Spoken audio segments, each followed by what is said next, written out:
House Republicans are prepared for this fight, especially your next guest, Congressman Jason Chaffetz of Utah, joining us now. He is a member of the Oversight and Government Reform Committee. Congressman, we've already seen fights come out. We're seeing it over, and money breeds strange bedfellows, right? Because you got the U.S. Chamber of Commerce and even the unions getting in bed together over some transportation issues. How big of a fight is this sort of unilateral funding issue going to be in the new year? Well, look, 25 cents out of every dollar spent in this country is spent by the federal government. So there's a lot on the line, and there are going to be people fighting. They're going to be resisting the idea that we got to cut the size and scope of government. And you're already seeing that with transportation funding, where the House rules that we're going to be proposing on and voting on next week will actually reduce the amount of money that we allocate for this. And now you see all these people stepping up saying, wait, we want to cut the debt, but just don't cut our piece of it. Well, That's just not acceptable. And they're throwing out rules and laws and court decisions, right? It's just a lot of legal mumbo-jumbo out there. But do they have a point? I mean, are there enough rules on the books where if Republicans try to cut spending, someone's going to throw some law out written in 1822 and say, can't do it?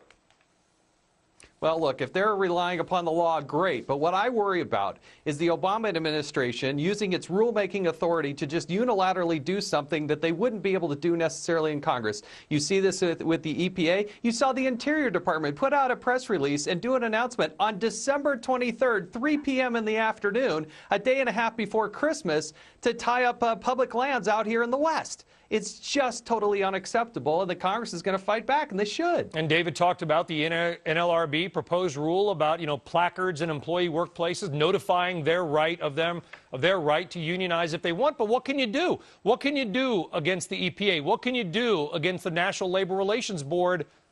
What power do you have?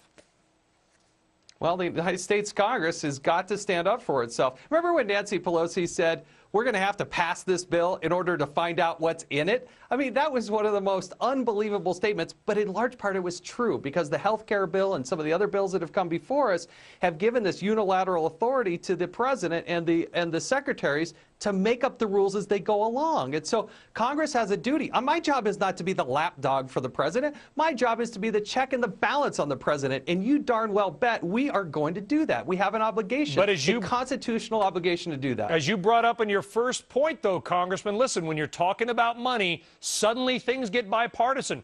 Don't cut my slice of the pie, whether it's GOP or Democrat. You're going to be in for a number of fights, even from the right, because nobody wants their purse cut.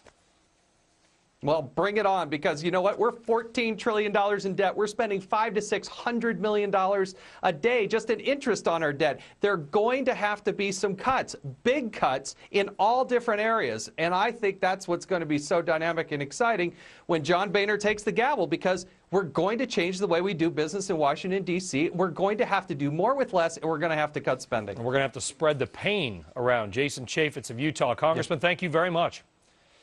Thank you. Democrats hoping to defuse the battle over end of